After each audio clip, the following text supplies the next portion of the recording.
Hey guys, Danny Johnson here, and today we're durability testing these wheel chocks from Craftsman.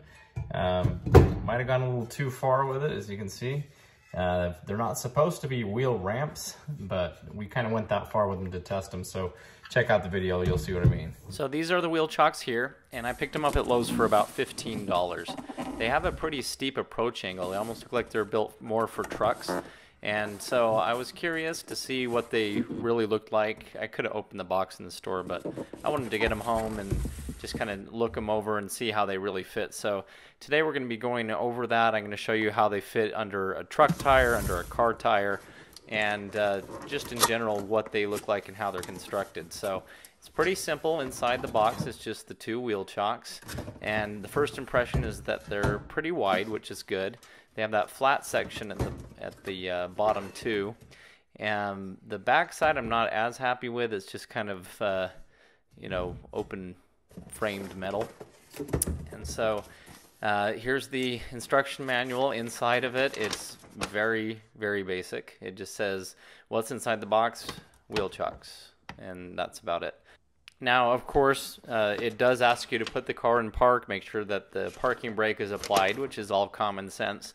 But the thing is, sometimes you're working on a car where those wheels are going to be in the air, and so it can roll very easily, and you don't have a parking brake to stop it, and the wheels that have the transmission in line with it may also not be part of it. Please note that the instructions do ask you to use two wheel chocks at a time. And so that is the best case scenario. That is what you should do. In this case, we're just going to put it under one wheel just for today's testing. So today I wanted to kind of test them a little bit, rock the car around, and put them through the paces so you could kind of see what they are all about. Now, the first thing I was not too happy about is the bottom is just metal. I think it would be a lot better if they had rubber or something to help keep it you know, stable. As you can see, I can slide these around pretty easy. It's going to be the same on concrete or my hard floor. So that's one area of improvement I'd like to see. And that's something you could do yourself. Get some double-sided sticky tape or something like that. So here it is on my GMC Yukon, and it fits really well, almost perfect to the truck tire. So that's what it looks like there. So for the first test, I put the car in neutral with the garage door open, of course, in case it did roll. And I rocked the car back and forth just to kind of give it a small simulation.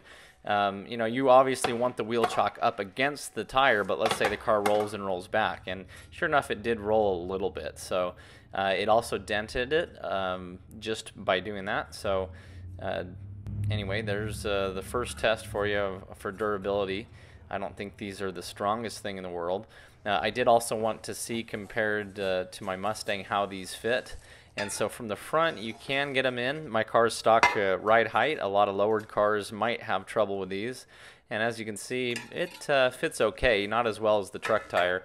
And back here, it was a tight fit, but it was good. I still could fit my hands at least underneath there to get these under there. So just keep in mind, if you have a lowered car or something with a smaller wheel gap area, it might give you a little bit of trouble, but I was able to slide that in. Okay, so for my next test, what I did was I put the wheel chock a few inches behind the tire, and this is on a very light slope. I let go of the parking brake here and just let it roll, and it did stop it, which is good. Of course, it slid a little bit, but it did stop it, so that's good to know that it will do that. That was the next part that we really wanted to see. Okay, and so for my next act, I put the vehicle in neutral. I released the parking brake so that it's ready to roll, and then I proceeded to jack the front of the vehicle up. And again, we're on a very slight slope. It's not a big slope at all, but it does slope downward. And so what I wanted to do here was just kind of lift on the front of the vehicle and see if it would roll backwards. Now remember, it's in neutral and it's not in four-wheel drive, anything like that. So as I did lift, it did a pretty good job to keep everything in place. So I was pretty happy about that. Of course, again, this is not too much of a angle here, and I even opened up the door a little bit here to just give it a little bit of a push, just to see if it was stable, and it stayed in place pretty good for, you know, not too much of a force on it. Okay, so from here I dropped the vehicle to see if it would roll at all once it was dropped, and it did pretty good.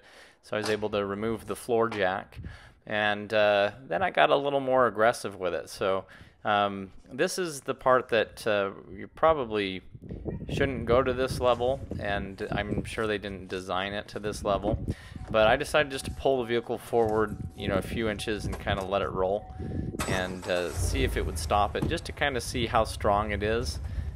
This is something that could very well happen while you're working on the car by accident. So here it is. I'm just letting it roll from its own weight. So as you can see, it did stop the vehicle, but that is where it did bend it a little bit. From here, I decided what the heck, put it in reverse and gave it a little bit of gas just to see if it would hold it. And it did a good job staying in place, even on concrete. But right there, you can see that it split it for sure. So it's definitely not intended to have that weight on it. I understand that. We're pushing this thing past what it was designed for. The good news is it didn't split and completely collapse.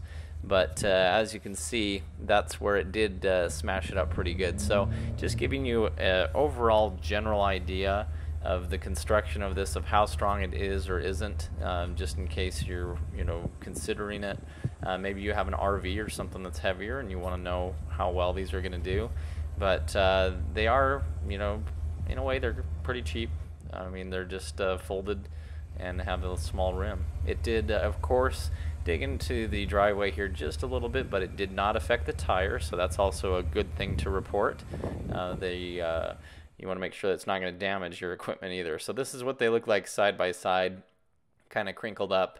I'm going to discard this one and not use it. It's not safe from here on out. At least, I mean, it could probably still block a wheel, but anyway, that's the limit of it. So hopefully you enjoyed the video. You can kind of see what these are made of and what they're not, and make some decisions. So thanks for watching, and please check my video description for more videos like this, tool testing and DIY repair projects for your car. If you're new to the channel, please feel free to subscribe. As always, thanks for watching and stay safe.